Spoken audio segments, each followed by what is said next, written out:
अमित नेहरा जी, आपके पास आना चाहूंगा। कैसे देखते हैं आप कांग्रेस की इस लड़ाई को कि अभी तक तो ऐसा कहा जा रहा था कि जो वाद विवाद, जो आपसी आरोप प्रत्यारोप चल रहे हैं, वो उतने ज्यादा नहीं थे कि बहुत ज्यादा सार्वजनिक हो। हाँ, समय समय पर आती थी तीखी टिप्पणियां, लेकिन फिर सब कुछ ये कहा जाता था कि सही हो गया। लेकिन अब जो तस्वीरें सामने आ रही हैं, जो दिख रहा है, वो बहुत ज्यादा गंभीर है। क्या कहेंगे आप? जी गोस्वामी जी, आपने बिल्कुल दुरुस्त फरमाया कि अभी तक ये लग रहा था कि आग जो है वो बुझ चुकी है।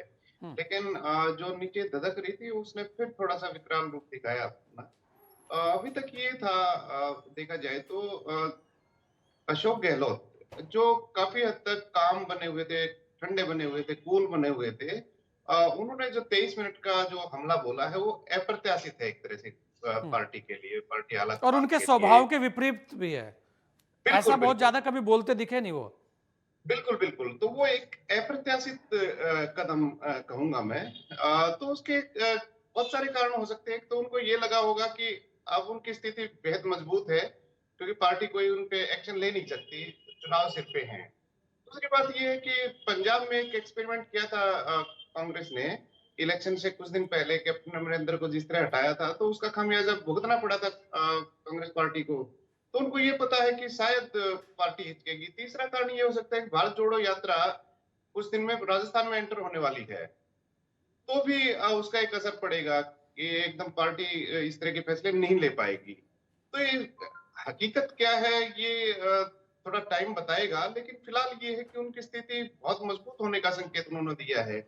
सबसे बड़ी बात ये है कि केसी वेणुगोपाल, जो पार्टी के महासचिव हैं एआईसीसी के, तो सितंबर में जब दोनों में चरम सीमा पे था युद्ध, पायलट और गहलोत में, तो उन्होंने एक एडवाइजरी जारी की थी कि दोनों पक्ष संयम बरतेंगे, एक दूसरे के खिलाफ बयानबाजी नहीं करेंगे, पार्टी के खिलाफ बयानबाजी नहीं करेंगे। तो उस एडवाइजरी को जो तोड़ा है अशोक गहलोत ने, तो पार्टी उस पर क्या एक्शन लेती है ये भी देखने का एक विषय रहेगा।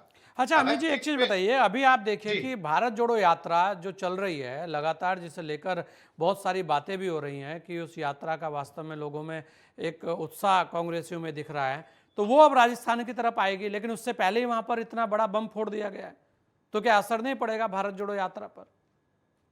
और निश्चित तौर पे इस यात्रा पे असर पड़ेगा। इस पे अब देखना होगा कि जो गेंद है अशोक गहलोत ने सचिन पायलट के खेमे में सरका दी है, हम्म। वो क्या रुख अपनाएंगे इस पे ये देखने वाली बात होगी। क्या वो इस यात्रा से दूरी रखेंगे? हालांकि देखो, अशोक गहलोत तो मुख्यमंत्री हैं, पावर है उनके पास, सारी चीजें हैं, वो तो,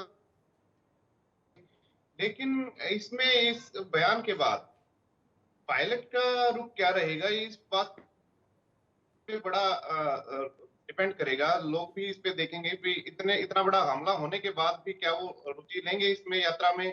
क्या वो अपने लोगों को लेके जाएंगे पायलट? क्या वो रूट के दूर नहीं हो जाएंगे? तो ये देखने वाली बात होगी। हालांकि पायलट की तरफ से अभी तक कोई आधिकारिक बयान आया नहीं है इस बारे में, ना तो इस बयान पे बयान आया है, ना यात्रा के ऊपर कोई उनका अभी बयान आया है। तो नहीं, उन्होंने देखना जवाब दिया दिलचस्प है। रहेगा। अब की बार पायलट ने जवाब दिया है। नहीं सर, यात्रा के बारे में कह रहा हूँ कि हाँ, यात्रा पे यात्रा पे क्या कोई असर बयान रहेगा। अभी ऐसा नहीं आया। हाँ, जी। तो यात्रा पे अभी तक उनका कोई बयान नहीं आया कि लेकिन मैं उन्होंने उसमें शामिल मुख्यमंत्री रहूंगा। जी को पलटकर जवाब जरूर दिया इस बार। अब पल उस बात का तो जवाब उनकी मजबूरी है जवाब देना। अगर वो हाँ। चुप रहेंगे तो फिर वो बात बनती नहीं। लेकिन यात्रा पे असर देखना जरूरी है अपने को। यात्रा पे उनका कोई जवाब नहीं आया अभी। हम्म। तो यात्रा यात्रा देखिए, पिछले अगर हम 10-15 साल देखें, 10-15 साल में, उससे पहले सोनिया के रोड शो हुए थे 2003-4 में। उसके बाद कांग्रेस ने इतनी बड़ी महत्वाकांक्षा कोई इस तरह की योजना सरफेस पे लाई नहीं है कांग्रेस। तो ये मान के चले कि 2004 के बाद, 3-4 के बाद ये बहुत बड़ा प्रयास है, और इस पे क्या असर पड़ेगा हर स्टेट में, वो बारीकी से नजर रख रही है एआईसीसी। और एक ऐसा भी हो सकता है मुझे कि जिस तरीके से विवाद जो हैं राजस्थान के अब सामने आने लगे, कुछ जगह ऐसी स्थितियां हैं जैसे हरियाणा में भी कहा जा रहा था कि वहां पर भी सब कुछ ठीक नहीं चल रहा है।